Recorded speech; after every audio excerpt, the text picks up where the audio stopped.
The Tea Biz podcast delivers tea news that you need to know. A recap of the week's major headlines with commentary and cultural trends hosted by Dan Bolton. It is the voice of origin for tea professionals and enthusiasts worldwide. Tea nourishes and inspires. It is an ancient plant-based medicine that simultaneously heals and energizes the body as it soothes the mind. Making fine tea is a blend of artistry and craftsmanship. The $200 billion tea trade is fundamentally local, yet exerts global influence, employing millions to enhance the well-being of all.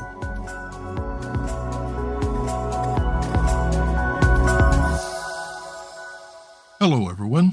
Here are this week's headlines. The tariff exemptions from the U.S. are confounding the tea industry. Nepali banks, fearful of secondary sanctions, will curtail Nepal tea exports. And Mixue's $444 million bubble tea IPO is Hong Kong's largest of the year.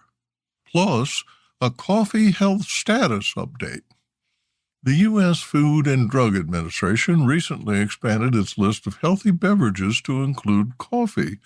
Independent peer-reviewed research shows that drinking coffee is linked to many significant health benefits, notably longevity. Coffee is the source of 70% of Americans' caffeine intake, up 15% since 2010-2011, according to an ongoing study of 49,000 U.S. adults.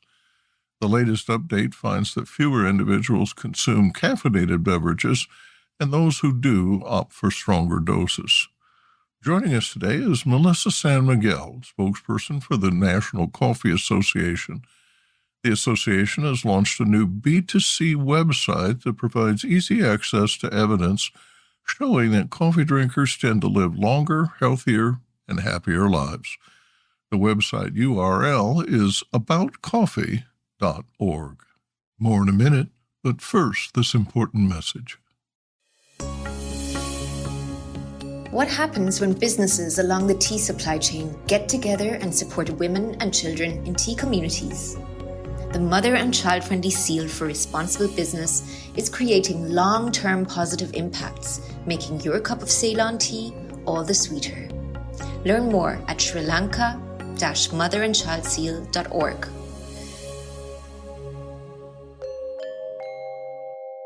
This week, the U.S. imposed disruptive and potentially devastating tariffs on imports from Canada, Mexico, and China, immediately impacting the tea trade.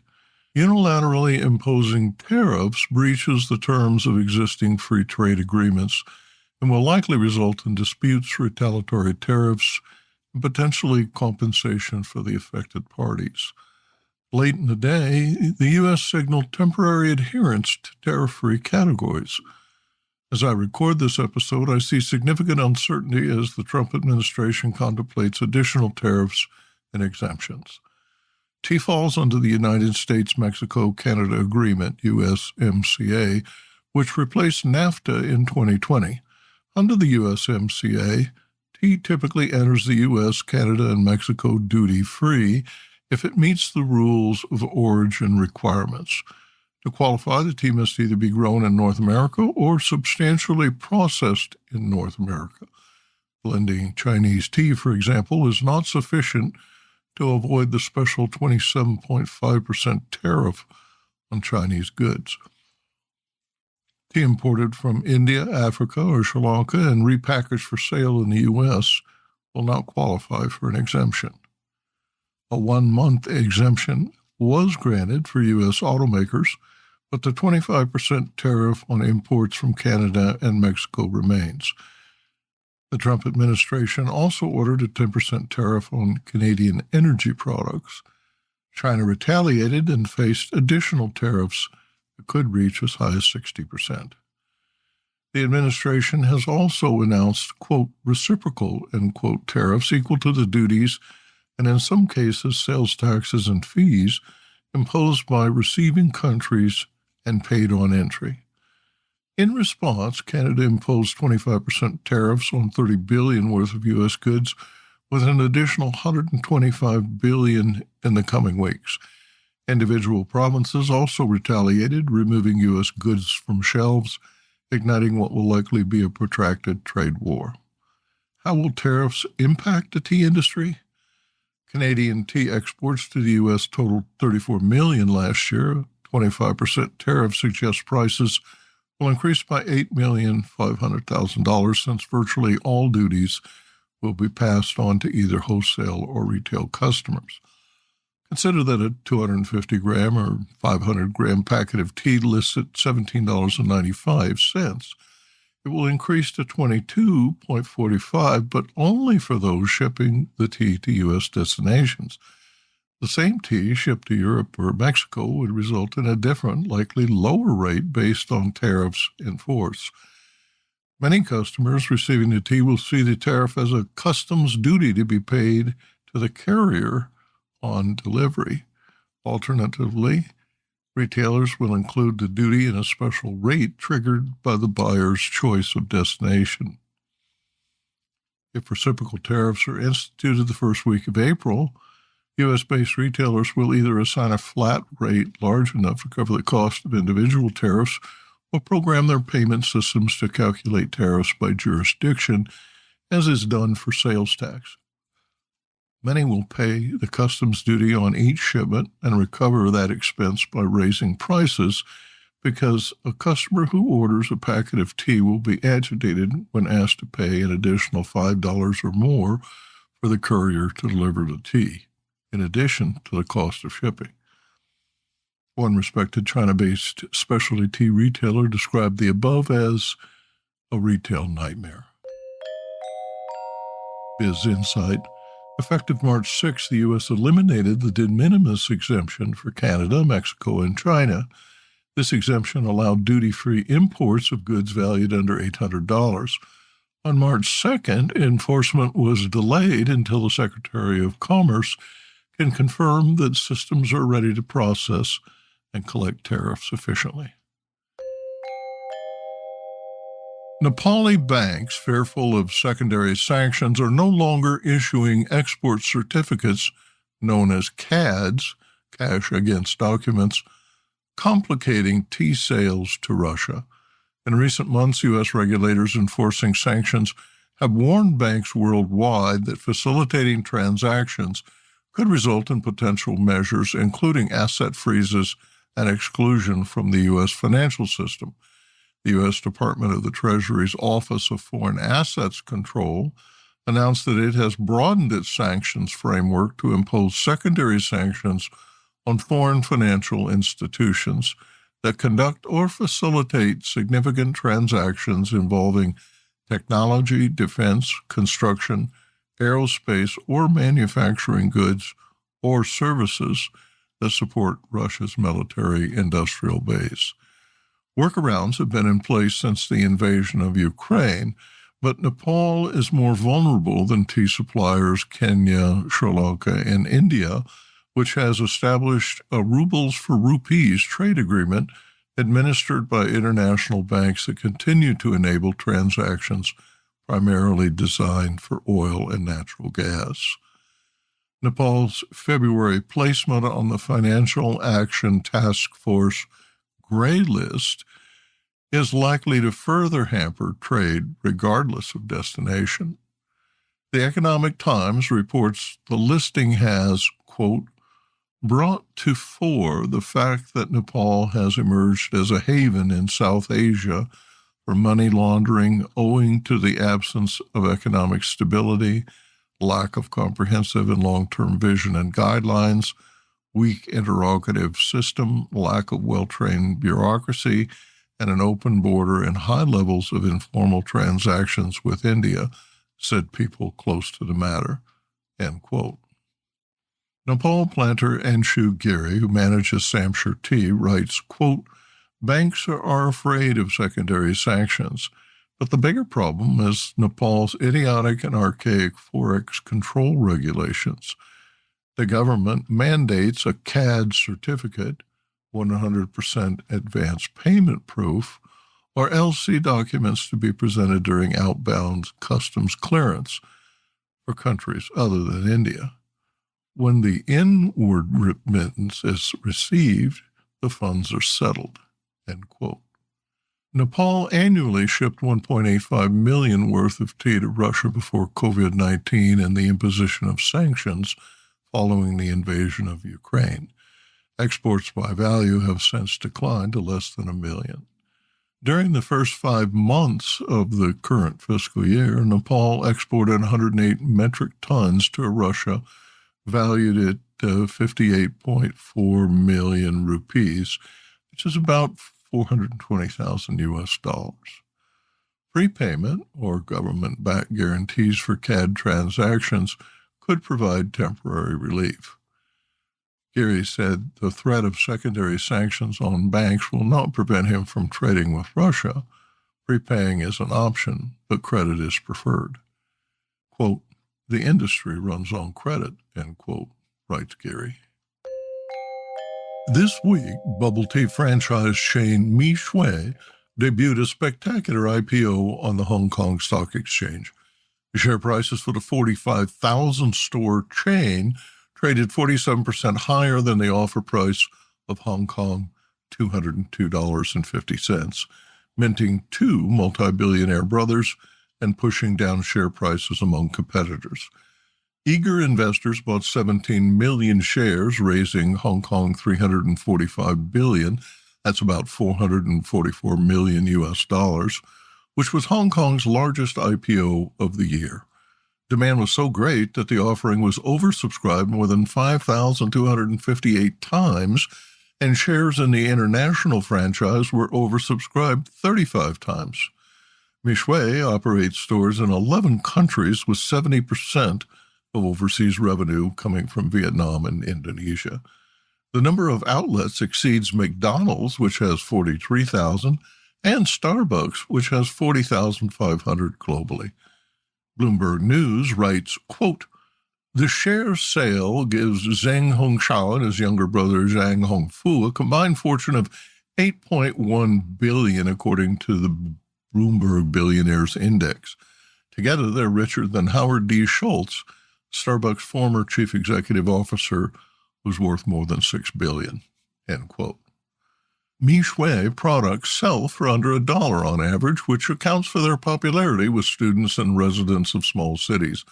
Only 1% of the stores are company-owned. In 2023, Mixue sold 7.4 billion drinks, up 57% compared to the previous year. Servings likely topped 8 billion in 2024. According to the IPO filing, the net profit for the first 9 months of 2024 totaled 3.49 billion won. The warm reception for the company, founded in 1997 in Zhengzhou, Henan, contrasted with declines in the share prices of competitors Guming, Baidao, and Nayuki. Regulators were concerned with a financial bubble after shares of Nayuki plummeted 90% in value following an April 2021 IPO. Mixue is the only one of the four that has seen sizable gain in share price after going public.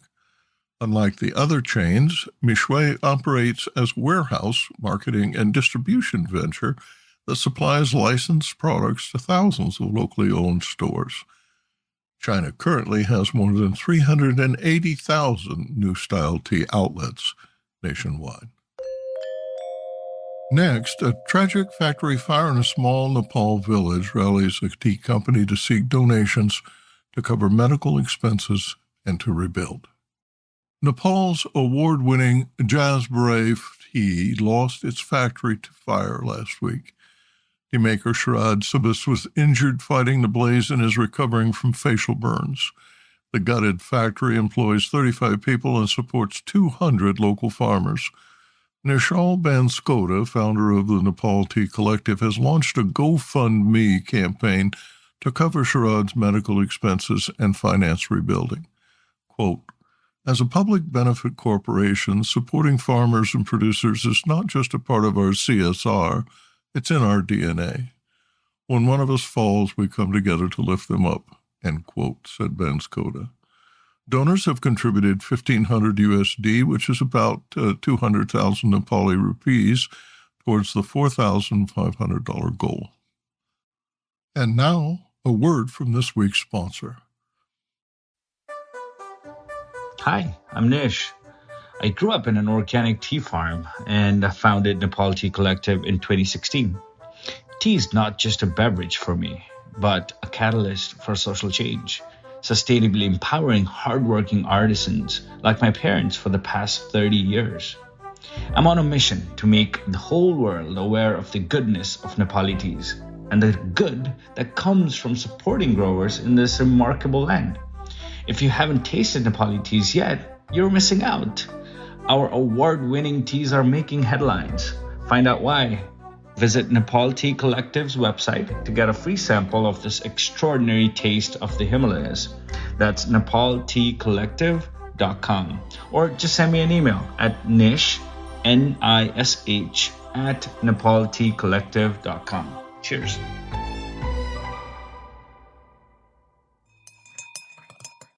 The U.S. Food and Drug Administration recently expanded its list of healthy beverages to include coffee. Independent peer-reviewed research shows that drinking coffee is linked to many significant health benefits, notably longevity. Coffee is the source of 70% of Americans' caffeine intake, up 15% since 2010-2011, according to an ongoing study of 49,000 U.S. adults. The latest update finds that fewer individuals consume caffeinated beverages, and those who do opt for stronger doses.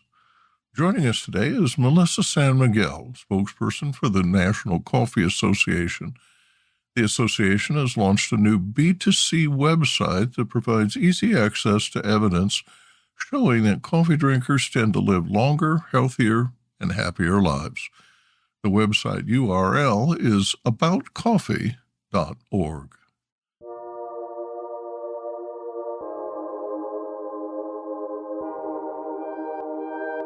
Melissa has supported NCA's communication and public affairs strategies since 2017. She has extensive experience in agriculture, food, consumer goods, and trade, and has advised some of the world's leading companies and associations. She was previously Senior Director of Global Strategies for the Grocery Manufacturers Association, now the Consumer Brands Association. She served 9 years in the U.S. Foreign Service, including 2 tours in Latin America. She holds degrees from Princeton University and the University of California, Los Angeles. It's my delight today to have Melissa San Miguel join us. She's a spokesperson for the National Coffee Association of America. Dan, hi. Thanks so much for having me. I'm delighted to be here and to represent NCA. Researchers report that coffee offers several plant-derived health benefits, and new research has shown that consuming moderate amounts of coffee and caffeine regularly may offer protection against developing multiple cardiometabolic diseases, including type 2 diabetes, coronary heart disease, and stroke, according to new research published in the Endocrine Society's Journal of Clinical Endocrinology and Metabolism. Will you comment on that? Sure, Dan. Well, first, I really love your reference to plant-based goodness there, because I always think it bears reminding ourselves that coffee, as much as it's a kind of standard touchstone in our daily lives, comes from a plant. It comes from coffee beans grown on coffee trees by coffee farmers. And I really love that connection back to the origins. I think it's important to remember. The trend in caffeine consumption, I think, is just consistent with beverage behaviors overall. Consumers are increasingly interested in health and wellness, and this long tradition of research on coffee and its really consistent findings that coffee is associated with health benefits. One thing that was great to see is that the U.S. government has actually also affirmed that evidence. The federal government, the Food and Drug Administration, just recently included plain coffee in its legal definition of healthy for the purpose of food labeling. The U.S. dietary guidelines, which are developed by the federal government, recommend that adults keep their caffeine consumption below 400 milligrams per day. But if we translate that to coffee, it would equate to about 2 to 3 12-ounce servings of coffee. You know that caffeine can vary based on how your coffee is ground and prepared, how strong you make it, et cetera. Caffeine is just one of the more than 1,000 natural compounds that are found in coffee. And so when you start to talk about those health benefits that you mentioned, I think we have to consider that kind of total package.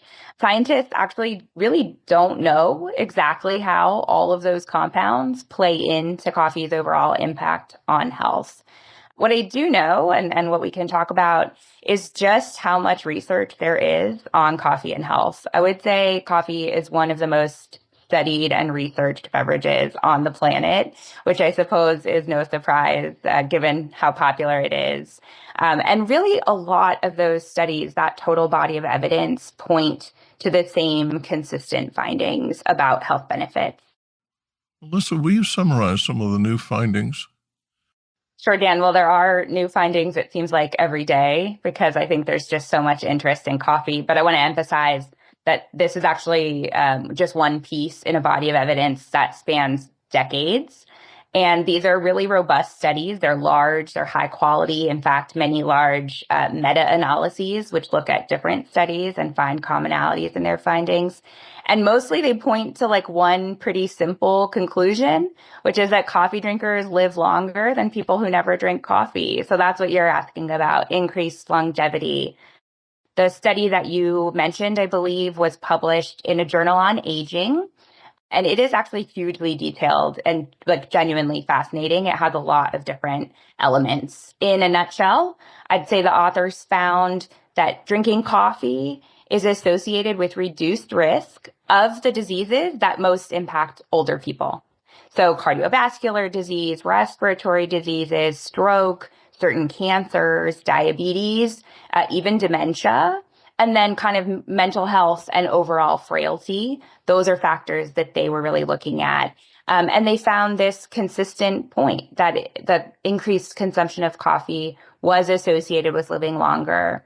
The other thing I think is important about that study is that the authors talk about the fact that even though they're not, again, sure why they see these effects, they see an accumulating body of evidence. That's how they put it in their discussion, accumulating evidence. And that's something that I think is really consistent, again, across this body of research.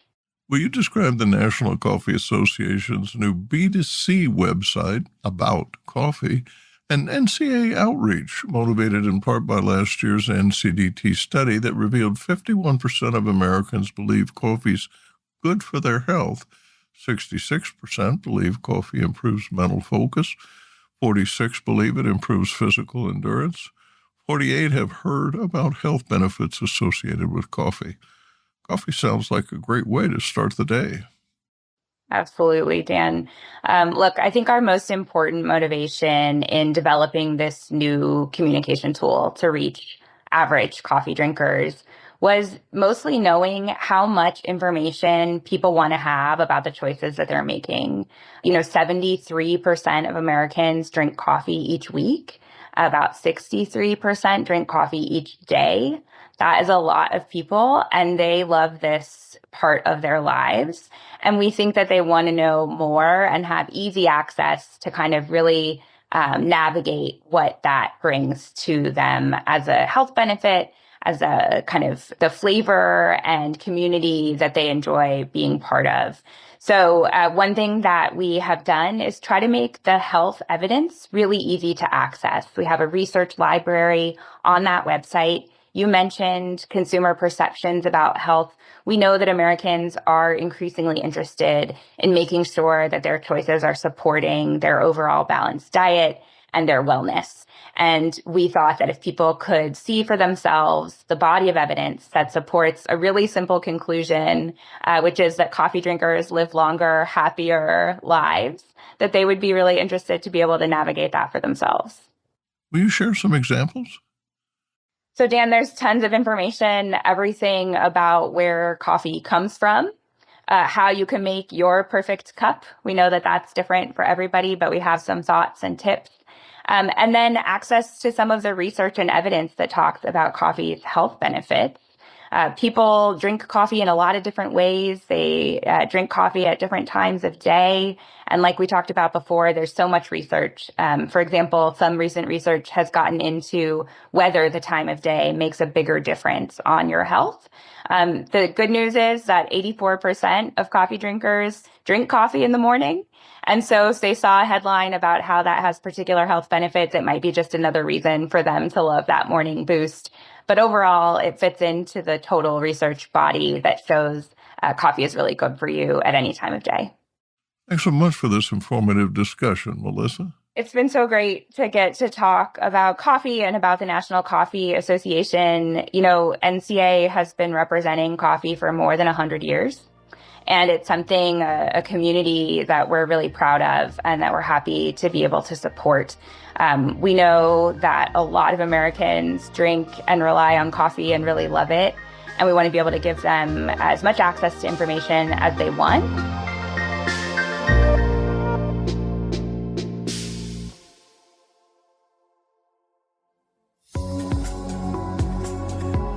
Intrigued by what you heard in today's podcast?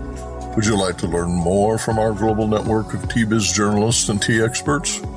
Remember to visit the Tea-Biz website for more comprehensive coverage. That's www.t-biz.com.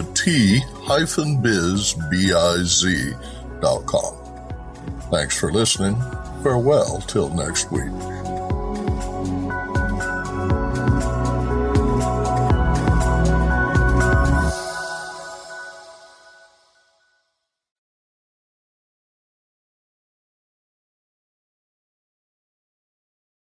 At Arizona State University, we're bringing world-class education from our globally acclaimed faculty to you. Ranked #1 in innovation for 10 consecutive years and #2 among public universities for employability, ASU isn't just ahead of the curve, it's creating new paths to success. Earn your degree from the nation's most innovative university. Online, that's a degree better. Explore more than 300 undergraduate, graduate, and certificate programs at asuonline.asu.edu. Produced by Adavita Studios. Connect your voice to the world.